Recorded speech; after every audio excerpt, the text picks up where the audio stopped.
Friends, CME Patna के online classes में आपका स्वागत है। मैं संजय सिंह। अभी की जो क्लास है दोस्तों वो बीपीएससी मेंस के लिए है और आज का टॉपिक है पाल कला को लेकर के। पाल कला बीपीएससी मेंस के जीएस पेपर 1 के पार्ट 1 से संबंधित है। जैसा कि मैंने पीछे आपको बताया था कि आपको दोनों पेपर में 8-8 प्रश्न लिखने होते हैं और पेपर 1 में जो 8 प्रश्न हैं उसमें से 3 जो प्रश्न हैं वो इतिहास और संस्कृति खंड से है, जिसमें मूलतः बिहार केंद्रित सवाल आते हैं। मैंने आपको बताया था कि अगर आप कला पोर्शन को अच्छे से कर लेंगे तो आपका एक सवाल वहाँ से अच्छे से आ जाएगा। ये सामान्य सी बात, कई बार कई लोग ऐसा लगता है कि ये तो आराम से हो जाता है। नहीं दोस्तों, उसमें भी आप कितने बेहतर से लिखते हैं वहीं पे आपकी फाइनल सफलता निर्भर करती है। जैसे कि मैंने पीछे भी कई बार बताया कि 38 नंबर में 30 प्लस भी लोग आते हैं और 20 या 21 भी आते हैं। तो आपका एक एक नंबर जो फाइनल मेरिट बनता है वहाँ काम करता है, तो इसीलिए आप बेहतर से करें तो ज़्यादा अच्छा रहेगा। तो आप जो पाल कला दोस्तों टॉपिक पढ़ेंगे उसको 2 पार्ट में हम लोग रखेंगे। एक पार्ट हमारा रहेगा पाल कला पे एक मूल बातें और दूसरा पार्ट रहेगा उसका हम विस्तृत खंड देखेंगे। अब इस पे पाल कला आने से पहले थोड़ा सा एक बार हल्का सा पीछे का ब्रीफ ले लें। मैंने आप सबको कहा था कि जीएस में जो सेक्शन है उसमें कला से क्वेश्चन आता है, दूसरा आपको जनजाति से आता है, तीसरा किसान से आता है, चौथा शिक्षा प्रेस से आता है, पांचवा राष्ट्रीय में बिहार से आता है, छठा व्यक्तित्व पे आता है और सातवां जो आजकल खासकर 64th में ट्रेंड दिखा उसमें पाया गया कि जो राष्ट्रीय इतिहास है उसके भी कई सवाल, जैसे पिछले बार 2-3 सवाल आ चुका था, इंडेंशन सिस्टम वाला सवाल या राष्ट्रवाद के 1960 में विकास वाला सवाल या 1881 की जनगणना वाला सवाल या मजदूर आंदोलन को राष्ट्रीय आंदोलन से जोड़ते हुए सवाल, उसकी भी आपको तैयारी होनी चाहिए, पर उसमें मैं बाद में आऊँगा। अभी हम लोग कला वाले पे बात करें दोस्तों, और कला वाले पे मैंने अपने पीछे के लेक्चर में एक बार थोड़ा सा मॉल का पार्ट 1 बताया था, पार्ट 2 बताया जाएगा। दूसरा हमने पटना कलम का एक ब्रीफ बताया था, उसका पार्ट 2 विस्तृत बताया जाएगा। और थोड़ी सी हमने बताया था कि कला में आप सिर्फ 3 नहीं रटे कि पाल कला, मौर्य कला, पाल कला, पटना कलम, बल्कि उसको एक ओवरऑल सीखें। ओवरऑल पे मैंने बताया था कि सबसे पहले आपको जानना जरूरत है, जैसे पिछली बार सवाल आ गया था कि मौर्य कला की विशेषताओं की चर्चा करें और वो बौद्ध धर्म से कैसे जुड़ाव है। तो यहाँ पर जो कला को धर्म से जोड़ रहा है दोस्तों, इसी रूप में आपको कई और परिप्रेक्ष्यों से जोड़ के देखे का सवाल बन सकता है। इसी के लिए मैंने आप सबको कहा था कि आप एक ओवरऑल तैयारी की रणनीति बनाएं, और जिसमें कि मैंने सबसे पहले कहा कि आप इतिहास, संस्कृति और कला का एक समीक्षात्मक स्वरूप समझें, जिसमें मैं आगे बताऊंगा। भी थोड़ा मैंने बताया था कि इतिहास क्रमबद्ध होता है, व्यवस्थित होता है, कंटिन्यूटी चेंज होता है, स्रोत आधारित, और उसमें इतिहास लेखकों की भूमिका होती है। यहाँ जो मैंने व्यवस्थित वर्ड बोला उसी का संदर्भ है इतिहास के विभिन्न तत्वों के जुड़ाव से, राजनीति का अर्थव्यवस्था से, अर्थव्यवस्था का समाज या संस्कृति से, सबका जुड़ाव है। तो इस पक्ष को भी ध्यान रखना जरूरी है। नंबर 2, हमने कहा था कि संस्कृति भी जनजीवन का एक पक्ष है, और संस्कृति की परिभाषा होती है कि जीवन शैली, और यह जीवन शैली धर्म, कला, साहित्य, कई चीज़ों का समन्वित रूप है दोस्तों। और ये संस्कृति जो है अपने जनजीवन के राजनीति, समाज, अर्थव्यवस्था सबसे प्रभावित होती है और प्रभावित करती भी है। लास्ट था कला की बात। कला मानव की एक रचनात्मक अभिव्यक्ति होती है। कला के दोस्तों 2 रूप होते हैं। एक भौतिक रूप में देखते हैं, जिसको आप कहते हैं कि उपयोगी वो कला है जो कि मानव के भौतिक जीवन या उनके उपयोग से संबंधित है। जैसे हस्तशिल्प जो है वो मानव का एक प्रकार से भौतिक पक्षों की पूर्ति करने के लिए है। और कई सारी कला जिसको ललित कलाओं के रूप में मानते हैं, जिसमें स्थापत्य मूर्ति कला है, वो मानव का जो मानसिक पक्ष है उससे भी संबंधित दोस्तों माना जाता है। फिलहाल कला के पॉपुलरली 3 रूप हैं, स्थापत्य, मूर्ति और चित्रकला। स्थापत्य को ही वास्तुकला कहते हैं, जो 2 रूपों में दिखता है, एक रहने का स्थापत्य और एक आपका जो धार्मिक स्थापत्य है। धार्मिक में हिंदू संदर्भ में मंदिर देख सकते हैं, और बौद्ध संदर्भ में स्तूप, चैत्य विहार देख सकते हैं। स्तूप में बुद्ध के प्रतीकों की पूजा होती है, चैत्य मंदिर होते हैं बौद्धों के, और विहार भिक्षुओं का निवास स्थान होता है दोस्तों। और आप पाएंगे कि भारत में जो कलाओं का विकास चला है, खासकर प्राचीन भारत के संदर्भ में, वो कई रूपों में बौद्ध धर्म से ज़्यादा अपने आप को जोड़ता है।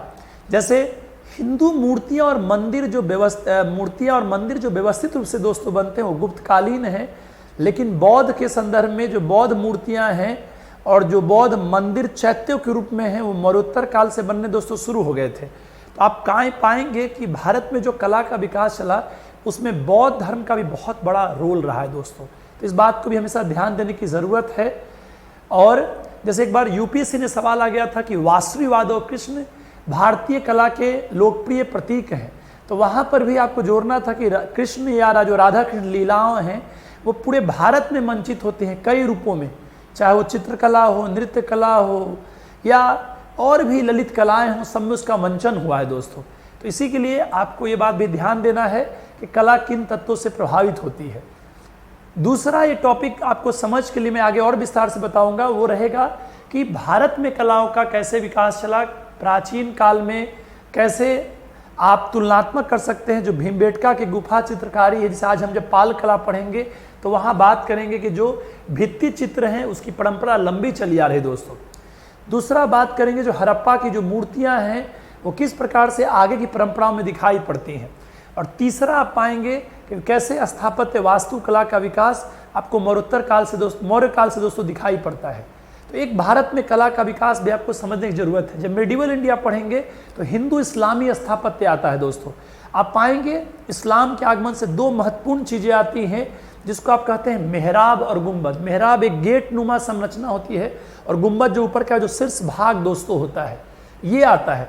और भारतीय परंपरा में पहले से पिलर्स बनते थे, कमल के फूल जैसे प्रतीक होते थे, और इन सब के मिश्रण से जो शैली है उसको हिंदू इस्लामी शैली बोलते हैं, जो मेडिवल में चाहे वो आर्किटेक्चर में आपको बहुत व्यापक रूप से दिखाई पड़ेगा।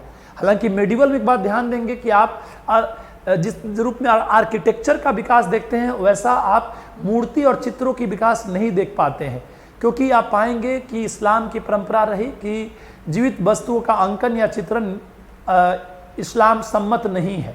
इसलिए आप पाएंगे बड़े लिमिटेड मैनर में आपको मूर्तियाँ मिलेंगी, वो क्षेत्रीय शैलियों के स्तर में दिखाई पड़ सकता है। हाँ, चित्रकला कुछ मिलेगा वो भी मुगल काल में, पर मेडिवल का जो दिल्ली सल्तनत वाला खंड है उसमें आप पाएंगे कि जो किताबों के सजावट वर्ग में जो चित्रकारी है वही दिखाई पड़ते हैं। प्रॉपरली चित्र का आपको विकास यहाँ पर दिखाई नहीं पड़ता है। इसी पार्ट में आप इस बात को ध्यान देंगे कि आगे आप पाएंगे कि मॉडर्न जो टाइम्स पढ़ेंगे, मॉडर्न टाइम्स में फिर से स्थापत्य कला ब्रिटिश तत्वों द्वारा प्रेरित दिखाई पड़ता है। जो पूर्व का गॉथिक स्टाइल हो या जो ब्रिटिश शैली हो, या आप एक चीज़ और पा सकते हैं जो तीसरी जो बात दिखाई पड़ेगी कि वो आपका कुछ समय के लिए यहाँ जो डचों का प्रभाव रहा उसका भी आपको प्रभाव दिखाई पड़ता है। उदाहरण के लिए जब हम लोग बिहार पढ़ेंगे, बिहार की कला में, तो उसमें आप पाते हैं कि बिहार में जैसे पटना के स्थापत्यों में सबसे पहले गॉथिक स्टाइल में आपको मिलेगा। यहाँ पे जो पादरी की जो हवेली है पटना में वो आपको गॉथिक स्टाइल का है। यूरोपीय पुनर्जन्म के स्टाइल में जो हाईकोर्ट है, जो सचिवालय बना हुआ है, और उसी में आप जो तीसरा दोस्तों पाएंगे वो आपको हॉलैंड स्टाइल का, जो डचों का स्टाइल का, उसमें पटना जो कलेक्टेरिएट है, पटना कॉलेज है, वो डच स्टाइल या हॉलैंड स्टाइल में दोस्तों बना हुआ है। और साथ साथ जो पेंटिंग्स के डिफरेंट फॉर्म्स दोस्तों दिखाई पड़ते हैं। कहने का मेरा मतलब यह है कि आपको इतिहास, संस्कृति और कला की समझ होनी चाहिए बेसिक्स में। दूसरा, भारत में कलाओं का कैसे विकास हुआ, और फिर बिहार में कलाओं का विकास कैसे हुआ। बिहार में कलाओं का विकास में प्राचीन में मेनली मौर्य कला है, मेडिवल में मेनली पाल कला है, और मॉडर्न में मेनली पेंटिंग्स में जैसे पटना कलम वगैरह, जिसको आप विस्तार से पढ़ेंगे भी। लेकिन उसके अलावा भी जो है वो भी पढ़ने की ज़रूरत है, जैसे कि गुप्ता की पीरियड में नालंदा महाविहार हो या गया का महाबोधि मंदिर हो। मेडिवल इंडिया में दिल्ली सल्तनत के दौर में जो मलिक बेया का मकबरा जो बिहार शरीफ वाला है, या शेरशाह का जो चतुर्भुजीय मकबरा है जो तालाब के बीच में, उसकी चर्चा है। और फिर मॉडर्न इंडिया में पेंटिंग्स में सिर्फ पटना कलम ही नहीं बल्कि मधुबनी पेंटिंग, हालांकि उसका परंपरा तो बहुत पहले से राम सीता विवाह से जुड़ा माना जाता है, और उसी में मंजूषा और जादू पटिया शैली भी। जिसमें मंजूषा में देखेंगे बिसुहा बिसुहरा की कथाएं उसमें चित्रित होंगी, और जादूपटिया जो है अभी झारखंड क्षेत्र में जो ट्राइबल हैं उनका चित्रण दोस्तों दिखाई पड़ता है। और फिर स्थापत्य में जो ब्रिटिश शैली, हॉलैंड शैली और जो अन्य चीज़ों का तत्व है वो सभी दिखता है। तो ये जो शुरुआत के जो 3 टॉपिक हैं वो एक समझने के लिए है। हालांकि इसमें से एक बार बिहार का कला का विकास पूछा भी है, पर इतिहास, संस्कृति और कला को मैं विस्तार में बताऊंगा आगे। नंबर 2 भारत में कला का विकास भी आगे बताऊंगा, और नंबर 3 बिहार में कला का विकास भी। लेकिन बाद के जो 3 टॉपिक है उसका मैंने पार्ट 1 थोड़ा बता रखा है। मैंने आपको पिछले क्लास में मौर्य कला पे एक हल्की सी चर्चा की थी कि मौर्य कला का एक परिचय होगा, मौर्य कला की विशेषताएं होंगी और मौर्य कला की समीक्षा होगी। मौर्य कला के परिचय में मैंने बताया था कि भारत में जो कला का जो व्यवस्थित इतिहास है वो मौर्य काल से प्रारंभ होता है। फिर मैंने बताया था कि चूंकि पहले मिट्टी या लकड़ी के प्रयोग थे, अब व्यवस्थित रूप से पत्थर का दोस्तों प्रयोग होता है। दूसरा मैंने बताया था कि मौर्य कला को कला समीक्षकों ने राजकीय कला और लोक कला में बांटा है। राजकीय कला का मतलब मूलतः राज्य प्रश्रय का कला है, जिसमें आप पाएंगे कि राजप्रसाद है, स्तंभ है, स्तूप है और विहार है। विहार अभी कम ने जो जो कुछ बिहार जो बराबर पहाड़ियों वाली जो बात है या नागार्जुनी पहाड़ियों की बात है। उसी तरह से आपने देखा होगा मूर्ति कला में जो स्तंभों के ऊपर की जो मूर्तियां हैं और जो संत कलाकार द्वारा निर्मित मूर्तियां हैं। मौर्य कला जो है 65 में बहुत महत्वपूर्ण नहीं है, लेकिन मैं इसको विस्तार से आगे ही पढ़ाऊंगा। यहाँ मैंने आपको एक और भी विश्लेषण बताया था कि ईरानी कला से कहाँ तक प्रेरित है या क्या इस पर राजकीय प्रश्रय है कि नहीं, पर चर्चा उसका विस्तार आगे करूंगा। एक मैंने और चर्चा की थी दोस्तों, वो है पटना कलम को लेकर के। उसका पार्ट 1 मैंने करवाया था। मेरी हमेशा आदत है, क्योंकि ये चीज़ जो पढ़ा रहा हूँ ये आप सबके लिए हो रहा है और एक क्लास है, और अभी प्राइमरी लेवल पे एक आइडिया है जिसमें मेरी आदत है पहले इंटरेस्ट क्रिएट करना, फिर उसको विस्तार देना, और धीरे धीरे आप पाएंगे कि लगभग आपको पूरा याद हो जाएगा। एग्ज़ाम जो है पहला बीपीएससी मेंस का 20 तारीख के बाद का प्रस्ताव है, 23, 24, 25 और 27 जुलाई का भेजा जा रहा है सेंटर के लिए। सेंटर मिला तभी हो पाएगा, पर इसके चांसेस बहुत कम हैं। ज़्यादा चांस है कि सेंटर नहीं मिलेगा, फिर भी आप तैयारी करते रहें। और हम लोग चाहेंगे कि जुलाई के 10 तारीख तक अपने कोर्स को अच्छे से कर ले, जो इधर क्लासेस बहुत व्यवस्थित की जाएंगी।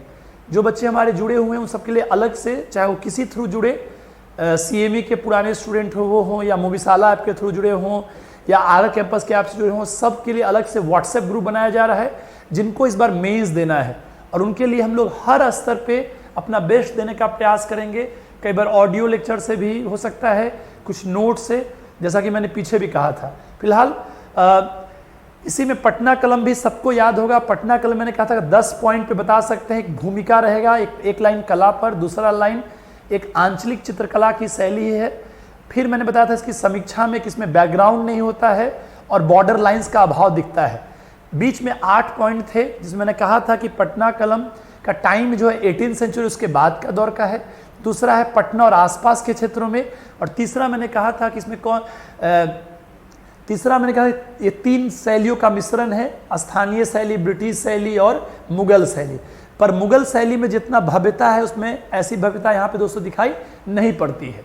इसी में आप पाएंगे।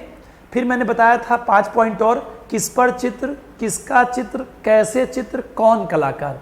किस पर चित्र बताए थे, कागज पर, और उसके अलावा हाथी दांत और कई चीज़ों पर। किसका चित्र, आम जनजीवन का चित्र, पक्षी का चित्र, मनुष्य के मुखमंडल का चित्र। फिर हमने इसमें बताया था तीसरा, कैसे चित्र में आरेख और रंगन साथ साथ, और कैसे रंग में आपने देखा था कि इसमें कैसे कृत्रिम रंगों, गहरे रंगों का प्रयोग दोस्तों है। और कौन से कलाकार में हमने बताया था कि सेवक राम, हुलासराव वगैरह पेंटर्स हैं। दोस्तों ये मैंने पीछे का आपको 10-12 मिनट में दोहराया ताकि आपको आइडिया लगे। अब हम पार्ट 1 करेंगे पाल कला का, फिर इसको पार्ट 2 में सभी को विस्तार से पढ़ेंगे। इसके बीच में आपको नोट्स मिला रहेगा, उसको आप पढ़ के रखिएगा ताकि इसको विस्तार दे सके। अब हम बात करें दोस्तों पाल कला को लेकर के।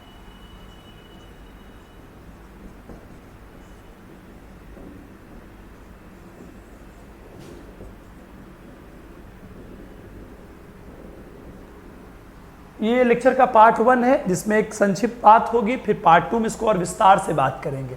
पाल कला में सबसे पहले हम बात करते हैं इसमें प्रश्न की प्रवृत्ति दोस्तों कैसी है। अगर आपको प्रश्नों की प्रवृत्ति का पता है तो बहुत प्रश्न सपाट आए हैं, पाल कला की विशेषताओं की चर्चा करें।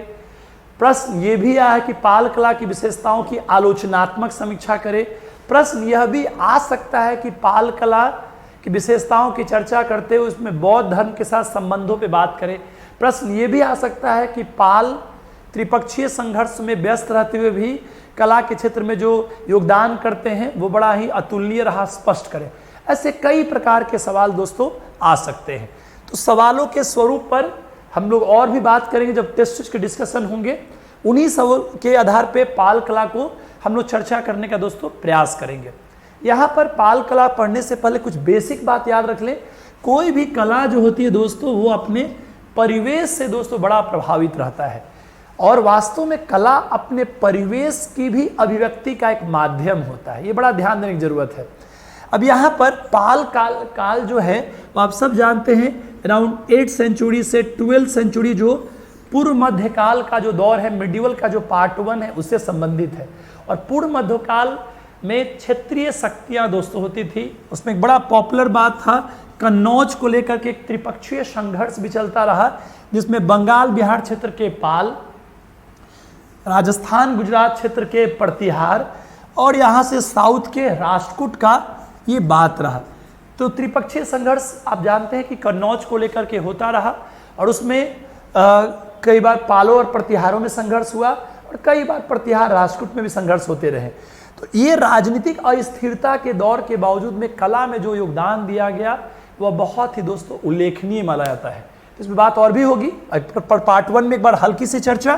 तो यहाँ पर आप पाएंगे कि इस राजनीतिक परिवेश को हम देखें, और ये बड़ा ध्यान देने की जरूरत है कि दोस्तों सामंती दौर में, चाहे वो पल्लव चालुक्य का दौर हो या चोलों का दौर हो या इधर पालों का दौर हो, सबने सांस्कृतिक क्षेत्र में काफ़ी रोल प्ले किया है।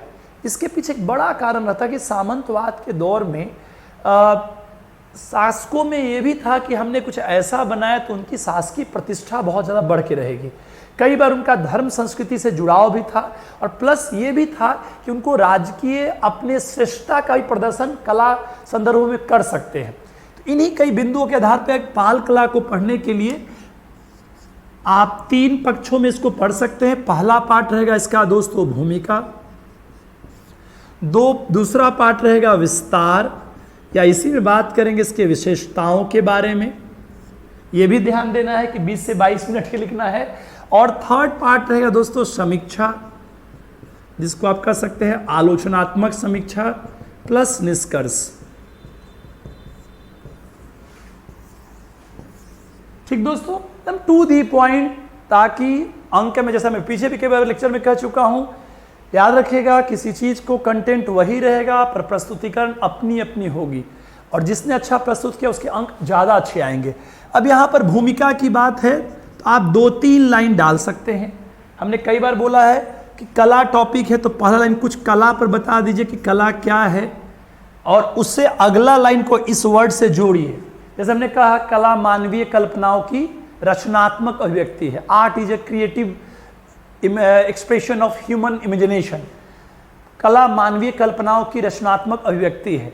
या जैसे टैगोर ने कहा कि कला सत्यम शिवम सुंदरम की अभिव्यक्ति है, कला सहज सौंदर्य की अभिव्यक्ति है, कला किसी संस्कृति का मूलभूत अंग है, कुछ भी ऐसा, कला जनजीवन का चित्रण है, कुछ भी ऐसा लाइन से एक लाइन कला पे आप लिख सकते हैं अपने आंसर्स को अलग करने के लिए। मैं जब टेस्टिज की बात करूंगा दोस्तों तो वहां पे बहुत सारे फॉर्मेट से आपको बताऊंगा।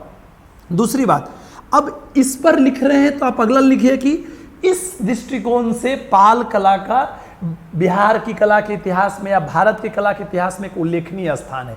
मतलब जो आपने कला की परिभाषा लिखी उसके साथ इस लाइन को ऐड करिए, बड़े अच्छे अंक आएंगे, क्योंकि एक अनुभव से बोल रहा हूँ, कहीं से रटा हुआ नहीं। ध्यान दीजिएगा, मैं बार नहीं रिपीट कर पाऊंगा, क्योंकि याद रखिएगा एक्सपीरियंस ऑलवेज मैटर्स मार्क्स के लिए। बहुत लोग बहुत लंबी तैयारी करेंगे 2-2 साल से, लेकिन देखिएगा कई लोग ऐसे भी पाएंगे कि बहुत कम दिन में सटीक तैयारी करके फाइनली सेलेक्ट होते हैं।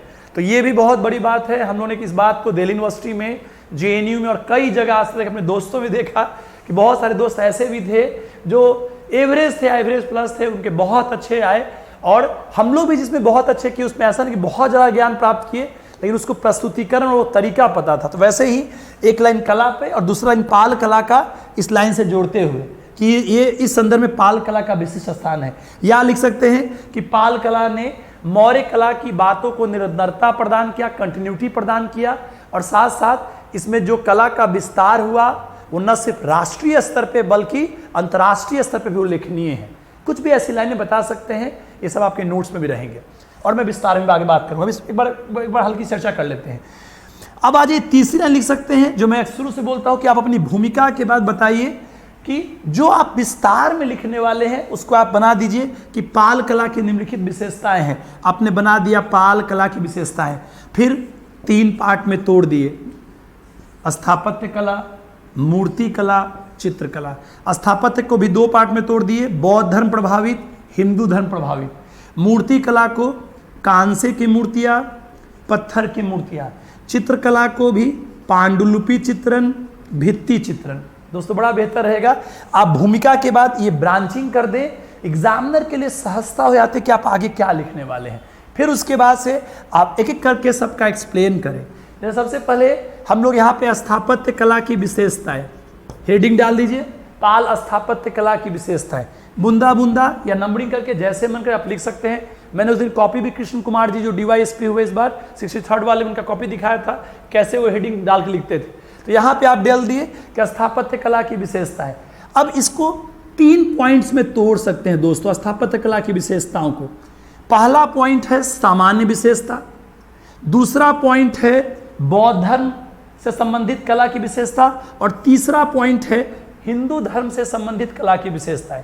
अब यहां पर दोस्तों देखिए सामान्य विशेषताओं में 2 चीजें बड़ी महत्वपूर्ण है। पाल स्थापत्य कला में जो मैक्सिमम स्थापत्य है वो ईंट निर्मित है। संभवतः जो मैदानी इलाकों में इनका निर्माण हुआ इसलिए जो मैक्सिमम स्थापत्य है वो ईंटों से निर्मित है। पत्थर का भी प्रयोग है पर कम है।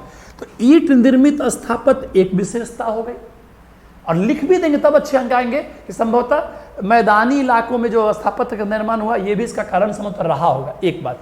नंबर 2 बात, इस पर बौद्ध धर्म का प्रभाव, धर्म का प्रभाव है, बौद्ध धर्म का भी और हिंदू धर्म का भी। और ये लाइन लिख भी दीजिएगा कि प्राचीन काल से भी जो कला का विकास हुआ है वो काफी हद तक धर्म से प्रभावित रहा है। जब तथ्यों के साथ जब विश्लेषण थोड़ा सा लिखेंगे तो आपको और अच्छे अंक आएंगे। जब मैं इसके पार्ट 2 में आऊंगा तो इसको और विस्तार से बताऊंगा कैसे इसको और फ्रेम करते हैं, पर एक बार हल्की सी बात करते चले। फिर आज वैसे ही दूसरा है बौद्ध धर्म प्रभावित स्थापत्य की बात। अब बौद्ध धर्म प्रभावित स्थापत्य में आप पाएंगे स्थापत्य में 3 चीजें हैं।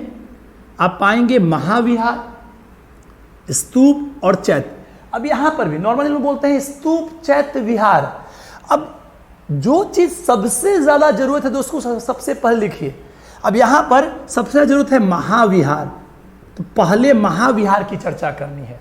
महाविहार में चाहे वो गोपाल द्वारा निर्मित उदंतपुरी महाविहार हो या सोमपुरी और विक्रमशिला धर्मपाल का, उसकी चर्चा होनी चाहिए। फिर आपको धर्मपाल का जो महाविहार रहेगा उसको मैं प्रॉपरली आरेख बना के बताऊंगा पार्ट 2 में कि कैसे आपके प्रवेश द्वार होते थे, बीच में कैसे भिक्षुओं के लिए निवास स्थान बने हुए थे, कमरे बने हुए थे।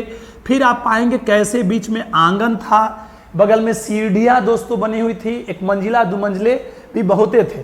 तो इस तरह से आपको आरेख बना करके प्रॉपर बताएंगे ताकि वो आसानी हो सके। तो यहाँ पे महाविहार में खासकर जो विक्रमशिला महाविहार उसको आरेख के साथ पूरे डिजाइन बना के बताएंगे जिसको आपको यूज करना है। दूसरा उसी में आप पाएंगे स्तूप के बारे में। स्तूप जो पहले से बन रहा था उसको और ज्यादा व्यापक रूप बनाने की बात किया थी। स्तूप में भी मैं पीछे बता चुका हूं कि स्तूप की संरचना अवश्य बनाइए। ये आपका स्तूप का अंड होता है, अंड के बाद ये दोस्तों हर्मिका है, फिर ये यष्टि है, फिर ये 3 छत्र हैं। 3 छत्र श्रद्धा, सम्मान, उदारता के प्रतीक होते हैं। फिर उसके बाद से ये मेधी या चबूतरा है, ये आपका पाएंगे वेदिका या घेरा है। फिर इसके बाद से ये प्रदक्षिणा पथ है और ये आपका तोरण या प्रदेश द्वार है। 8 बातें, ये अंड, हर्मिका, यष्टि और छत्र, फिर मेधी या चबूतरा, वेदिका या घेरा, फिर प्रदक्षिणा पथ और तोरण या प्रवेश द्वार। मैं इसको पूरा प्रॉपरली आरेख बना के पार्ट 2 में इसको बनाऊंगा, फिर नोट्स में भी रहेगा ताकि कोई दिक्कत नहीं हो। पर स्तूप का भी निर्माण हुआ। और तीसरा है चैत्य। चैत्यों की परंपरा पहले से चली आ रही थी जो कि पाल काल में दोस्तों और ज्यादा विकसित होती है। अब तक मैंने क्या कहा, मैंने 10-12 मिनट बताया कि पीछे क्या बातें मैंने कही फिर मैंने बताया पाल कला पढ़ेंगे तो 3 लाइनें, एक लाइन कला पर, कला मानवीय कल्पनाओं की रचनात्मक अभिव्यक्ति है, या कोई और भी कोटेशन से स्टार्ट कर देंगे। दूसरा लाइन उसी से जोड़ते हुए, और नहीं तो ऐसे भी कि इसमें जो मौर्यकालीन कला है उसको कंटिन्यूटी या निरंतरता मिलता है दोस्तों, और कला विविध रूपों में जो व्यापकता होती है वो राष्ट्रीय और अंतर्राष्ट्रीय स्तर पे उल्लेखनीय बनता है। तीसरी बात जो आगे लिखने वाले हैं, स्थापत्य, मूर्ति और चित्र। स्थापत्य में ही आपने देख लिया कि 2 रूपों में आपने बांट लिया, बौद्ध स्थापत्य और हिंदू स्थापत्य। बौद्ध में भी 3 बातें, महाविहार, स्तूप और चैत्य। महाविहार में विक्रमशिला पे थोड़ा सा चर्चा करते हुए, आरेख बना करके उसकी विशेषताएं लिखते हुए, ताकि अंक अच्छे आ सके।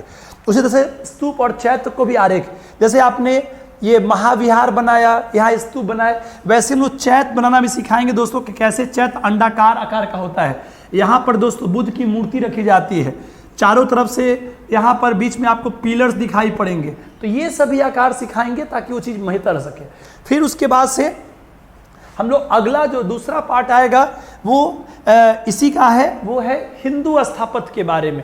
2 मंदिर दोस्तों याद रखिएगा, हिंदू जो स्थापत्य का उदाहरण है खासकर जो गया का जो विष्णुपद मंदिर है और भागलपुर का जो कहलगांव का जो गुफा मंदिर है, ये दोनों इस काल के माने जाते हैं। हालांकि गुफा मंदिर को विवाद भी है, पर उसको इसी काल का माना जाता है, और ये पालकालीन है। इसमें नागर शैली के 2 तत्वों का प्रयोग किया गया है। गया के विष्णुपद मंदिर की बड़ी विशेषता है इसका जो अर्ध मंडप है, जो मंदिर के पार्ट, एक बहुत महत्वपूर्ण पार्ट मानी जाती है। फिर आ जाएंगे इसके जस्ट पास से दूसरी कैटेगरी में स्थापत्य के बाद जो दूसरा फॉर्मेट रहेगा दोस्तों, वो हमारा रहेगा मूर्ति कला के बारे में। इसमें बात करेंगे कांसे की मूर्तियां और पत्थर की मूर्तियां। कांसा का जो मूर्तियां हैं पाएंगे नालंदा से और कुछ और क्षेत्रों से दोस्तों कांसे की मूर्तियां पाई जाती हैं। और इस समय के जो मूर्तिकार हैं धीमन और वीतपाल, वो भी नालंदा निवासी हैं, पालों के समकालीन हैं। ये कांसे के मूर्तिकार हैं। यहाँ तुलना भी कर सकते हैं, इन्हीं के समय और थोड़ा सा पहले के चोल, इसी के समकालीन चोल का है, जो कि अपने कांसे की नटराज मूर्तियों के लिए बड़ा पॉपुलर है। और हड़प्पा काल में दोस्तों कांसे की जो नर्तकी की मूर्ति थी बड़ा पॉपुलर था। तो जो नर्तकी की मूर्ति थी वो कांसे की थी, चोलों में भी बना और इनमें बना। तो कांसे की जो आर्टिस्टिक मूर्तियों की परंपरा भारत में हड़प्पा काल से जारी थी, जिसको चोलों ने बढ़ाया, उस परंपरा को पाल भी आगे बढ़ाते हैं। उसी में पत्थर का मूर्तियां जो है काले बेसाल्ट पत्थर से बनाए गए हैं, आसपास कुछ क्षेत्रों से मंगाए जा रहे हैं। वहां पर हम बात करेंगे जो आर्टिस्टिक रहा कि तुलनात्मक टेबल बना के दिखा सकते हैं कि ये जो मूर्तियां हैं वो सांचे में बनते हैं। सांचा समझ सकते हैं? अब सांचा में बनते हैं तो मूर्तियों का आगे और पीछे दोनों बनता है, बड़ा ज्यादा अलंकृत होता है, और उसमें कुछ हिंदू धर्म के और बौद्ध दोनों मूर्तियां दोस्तों बनते हैं। और जो पत्थर की मूर्तियां हैं वो हस्त निर्मित मूर्तियां हैं, और उसमें मूर्ति का जो अग्रभाग है दोस्तों वही बनाया जा रहा है। हालांकि अलंकरण दोनों में है। मैंने कहा कांसे का सांचे में आगे पीछे दोनों भाग, हिंदू बौद्ध दोनों मूर्तियां हैं, लेकिन जो पत्थर की मूर्तियां हैं वो उसमें आगे का भाग ही है और वो हस्त निर्मित है।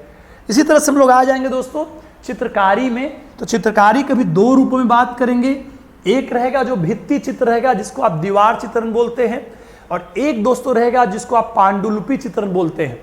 तो आप पाएंगे कि भित्ति चित्र का कुछ प्रमाण बिहार के कुछ क्षेत्रों से मिले हैं, और पांडुलिपि चित्र जो थे, जिसमें अष्टसहस्रिका प्रज्ञा पारमिता नाम का जो चित्र है जो बौद्ध धर्म से प्रभावित है, या जो पंचरक्ष नाम का चित्र है जो बौद्ध धर्म से प्रभावित है, वर्तमान में लंदन के कुछ लाइब्रेरीज में उपलब्ध है। इन चित्रों में आप पाएंगे कि जो बौद्ध तांत्रिक कला है उसका प्रभाव है। ज्यामितीय पद्धति से दोस्तों चित्र बने हुए हैं, और ये अपने आप में बड़ा आर्टिस्टिक है। कहने का मतलब, इसको मैं विस्तार से बात अगले पार्ट में करूंगा। आपको ढांचा में ये था कि आप इसको बांट करके पढ़ेंगे, बीच में नोट्स मेरा दिया रहेगा, तो आपको दोस्तों बड़ी आसानी होगी। अब इसी में आ जाएंगे कि इसकी आलोचनात्मक समीक्षा। याद रखिएगा, मैं एक स्पेशल इस बात पे क्लास भी लेने वाला हूँ, खासकर टर्म्स को कैसे एक्सप्लेन करने के लिए, या जितने टर्म्स यूज होते हैं संभवतः कल की क्लास तक लेंगे। जितने प्रकार के वर्ड्स, चाहे हिस्ट्री में हो, IR में हो, पॉलिटी में हो, समाजवाद क्या है, मार्क्सवाद, ऐसे कई का एक बार लेंगे। और वैसे आंसर राइटिंग में 2 तरह के वर्ड आते हैं दोस्तों।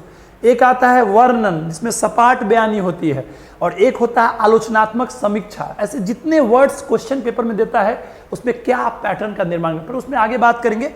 अभी बस आलोचनात्मक समीक्षा में आप बात करेंगे कुछ पॉजिटिव बातें, कुछ निगेटिव बातें।